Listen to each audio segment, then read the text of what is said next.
Salut mes lapins, on se retrouve pour notre rendez-vous du dimanche matin pour partager avec toi des infos culture.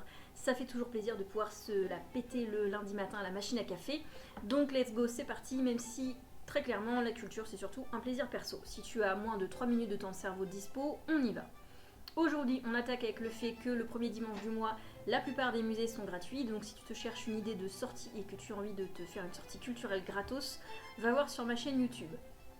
Ensuite, aujourd'hui, je vais te parler du musée de la piscine de Roubaix. Alors non, je ne te propose pas un voyage au pays du pédiluve, du carrelage moche, de la douche collective, du vestiaire qui caille et des mycoses des pieds, mais de découvrir un musée. Ce musée de la piscine de Roubaix, au nom si particulier, le doit en fait à son architecture, puisqu'il s'agit de l'ancienne piscine municipale reconvertie en musée.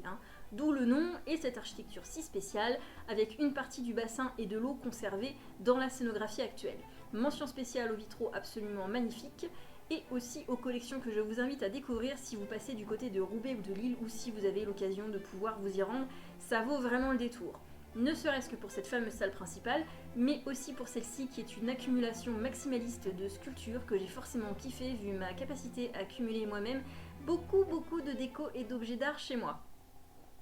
On continuera dimanche prochain avec une des expos actuellement au musée de la piscine avec William Morris et puis suivra encore Hugo Laruelle et d'autres artistes. Alors je te souhaite une bonne journée, un bon dimanche et puis surtout n'hésite pas à aller voir ma chaîne YouTube, à t'abonner, tout ça, enfin toi-même tu sais, voilà.